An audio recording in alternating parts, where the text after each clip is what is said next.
печка у нас рушится на первом этаже, и она перешла к нам. Тут как бы мы пройдем только аккуратно, чтобы пол не трясся. Да. По краям. Вот, мы как бы переехали. Вот я вам свою кухню покажу, потом мы спустимся в 6-ю квартиру, и вы увидите, что все очень реально опасно. Вот можете здесь вот заснять, вот видно, что уже вот у нас здесь все идет. Вот все, она начала вот эти падать, вот трещины. Только вот так обходите, потому что там вообще реально все трясется. Вот, у меня уже все это пошло, вон, видите, отделяется уже вон все. Вот.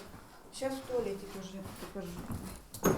Мы боимся. Мы вот кухню закрыли и сделали в комнате. Из 3-комнатной я сделала 2-комнатную, чтобы это. Ну вот все.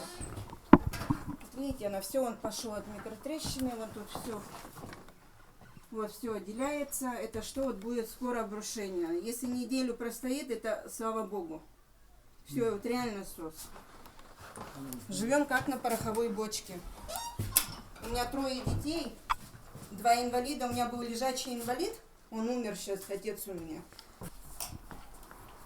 Вон видите, вот это у нас все вот рушится. Вон видно, что вот эта стена, она вся вот скоро вот все вот рухнет. У нас вот эта стена, она вся висит. Вот видите, вот тут все она отделяется. Это еще, это цветочки. Вот что, вот видите, она все, это у соседей все. Вот, это еще как бы, это цветочки. И оно какого года? 2010-го. 10-го? 6-й год у меня по суду никак не могу это. Сколько я только не писала, везде уже писала. Я говорю, это только за этот год. Нашего дома вообще в проекте нету, если честно.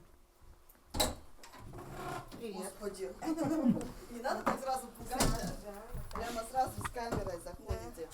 Здравствуйте. Вот. Это у нас у соседей. Ну? Извините. Ничего страшного. Вот, сейчас вот я вам показываю, какая эта печка. Вот сейчас вот проходите, смотрите. Только сильно не пугайте, но не трогайте ее. Ой, Все висит. Это вот, может, вот. Ставили маячки, управляющую компанию просили хотя бы, чтобы какие-то скобы, подпорки поставили, чтобы хоть прожить, пока нам квартиру дадут. Но бесполезно, они не хотят нас вообще слышать. Вон, видите, все. Это же мама дорогая. Вон уже стало отделяться. Вон здесь вот снимите все. Это же ужас какой. Я, например, ночью не сплю, а дежурю. да? Да. Я боюсь. Я очень Просто боюсь. боитесь провалиться сюда, на первый этаж? Да. Это же будет с чердака все. Это же, представляете, какой будет? Это же ужас будет. Я А боюсь. дети? А дети, вот, с ними сплю. М, Очень страшно, очень. Боимся, очень боимся. И никто не слышит, ни Воронин это, ни Гонтарь, вот у него зам сколько ходила, ни это. Поздеев так вообще с матами со мной в кабинете разговаривал. И через неделю его посадили. Дорога ему туда. А что он, почему так разговаривал? Отказывался от жилья? Да. Он мотивация, слова его, конечно, не буду говорить, что как будто у нас все есть, и мы еще требуем, как будто у нас все тут все прекрасно. Рамаданов вообще сказал, нюхали говно, нюхайте дальше. Кто сказал? Рамаданов. К Рамаданову ходил в правительство. Вот ходили, да, с Катей? Нюхали говно, нюхайте дальше. Вот такой ответ, он все послушал. Ну что я могу сказать по вашей проблеме? Нюхали говно, нюхайте дальше. Вот с такими словами мы ушли. Вон здесь и постоянно течет, вон. Видите, вон все обои. Тут постоянно осень, весна, как дожди, он все вот это заливает, вон все вот такая прям ручьем льется. И не ремонтируют? Не устраняют печь? Ну что они латают? Вот здесь и полатали, а на другом месте рухнуло. Это все гнилье, вы видите, это бесполезно латание. Латание бесполезно. Вон тут потолок тоже все рухнул, вот эти перекрытия все висит.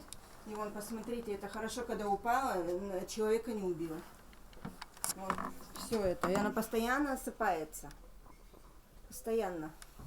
Это в любой момент может рухнуть, в любой момент. Страшно, очень боимся жить, очень. Я уже забыла, что такое спать. Вот реально, вот понимаете, я уже забыла. И администрация это все знает, что я дежурю, я это. А ведь могут быть жертвы. С 2 квартир, вот взять 6-ю, 8-ю, да, там 13 человек проживают в общем. Это ведь могут быть жертвы.